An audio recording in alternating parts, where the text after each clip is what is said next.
this video, I'm going to answer 2 difficult questions that you may be asked on your next school counselor interview. I'm going to show you how to answer this question to impress the principal or the school team that you're going to be interviewing with. It's going to showcase your skill set and let them know that you are ready to be hired. As you can see on the screen, these are the questions that we're going to talk about today. How do you address issues related to mental health and wellness within the student body?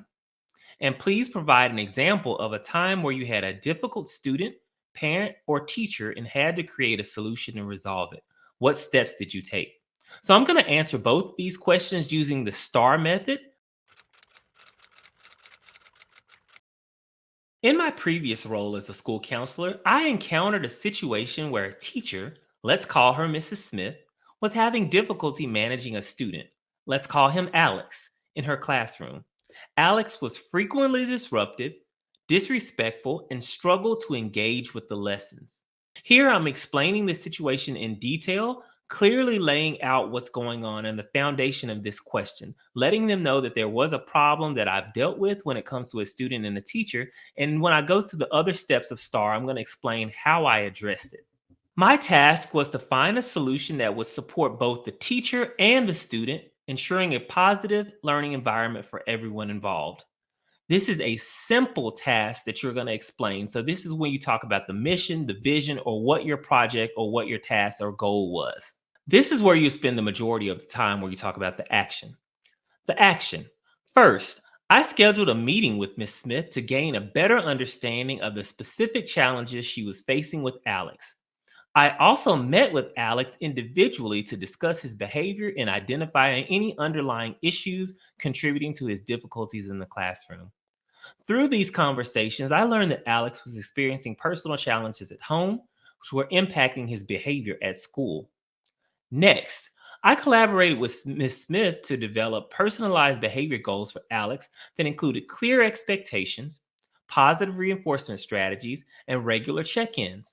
Additionally, I worked closely with Alex's parents to provide support and resources to address the challenges he was facing outside of school.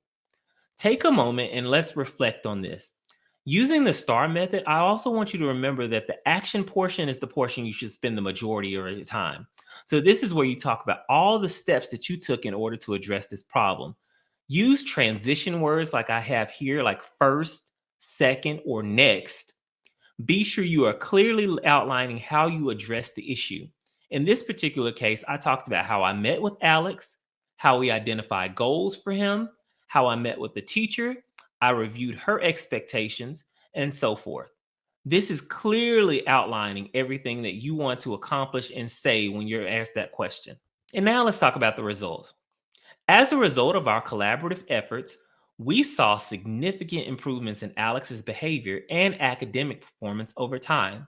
He became more engaged in class, showed a greater respect for his peers and teachers, and his overall demeanor improved. Ms. Smith also reported feeling more supported and confident in managing challenging behaviors in her classroom. And see, that's where we put the icing on the cake or the bow on the present. You talk about what was the result.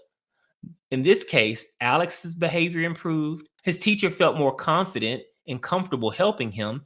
And just overall was a positive learning environment for everyone else in that classroom. This is how you answer behavior or situation-based questions. In my role as a school counselor, I've encountered various mental health and wellness issues among students, ranging from academic stress to social anxiety and depression. That's clearly outlining the situation, talking about how you've experienced these things and you have knowledge about this situation. My primary responsibility was to provide support and resources to address these issues and promote a positive school environment conducive to student well being. Simple task, simple goal in theory, of course, right? But there are steps that we're going to talk about on how you actually implemented this plan. But this was the plan, this was the goal. Here's the action part. To address mental health and wellness concerns, I've implemented a multi step approach.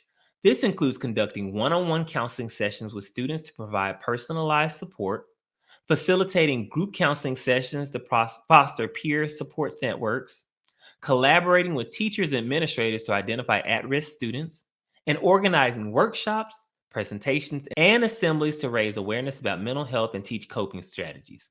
For example, in May, I organized a mental wellness fair with quick tips on how to decrease stress and anxiety.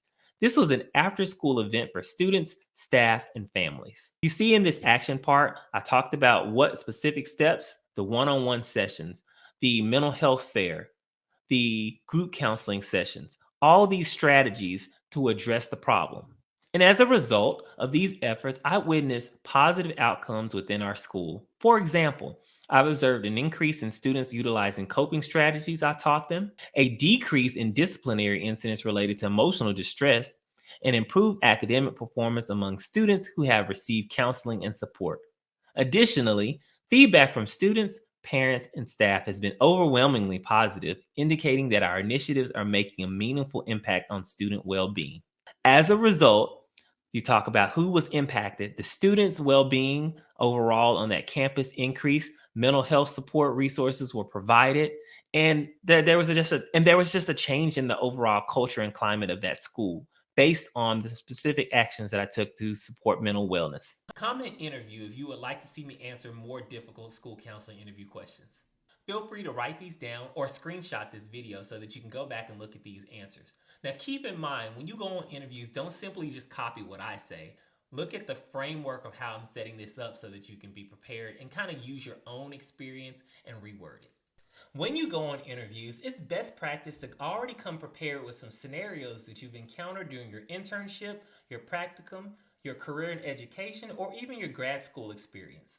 Here are some scenarios you can think about and consider. When you overcame an obstacle, how you worked with a difficult person or team, a valuable lesson you've learned, a lesson, program, or intervention that went well, a student, staff member, or family you've helped, a mistake you've made, a difficult decision you've made, a time you were under pressure, or a change you made to improve a situation or outcome. When you go on interviews, principals are more than likely going to ask you situation or behavior-based interview questions. So it's best practice to use the STAR method. The STAR method stands for situation, task, action, and result. But utilizing the STAR method helps you to be more concise and organized with your responses. And it also showcases your skill set effectively. And if you want more interview tips, resources, and tools to help you prep for your interviews, get a copy of my ebook, Ace the Interview, Insider Secrets for Landing Your School Counselor Job. In this ebook, I've created a virtual portfolio template for you to download and edit and customize and make it your own. Because when you go on an interview, you're going to stand out if you create a virtual portfolio. I've already created one for you. I even give you the template. All you got to do is edit it. I even show you how to edit it. I create a specific video to show you how to edit this template when you get a copy of this ebook. You'll also get more tips and tools on how to be prepared for interviews, how to answer specific questions, and even a set of questions that you can ask the school leader at the end of the interview. This ebook is going to set you up for success and help you get your school counselor job. So go to the link here and in my description and you can get your copy. And if you got value from this video, like it so that YouTube can push this out to other people who may be job searching. Also, join my Facebook group, The Learning Lab. You can network with other counselors, ask questions when you need to, and get resources from others in the group. And if you want another way to show me support, buy me a coffee at this link below. I'll see you next video.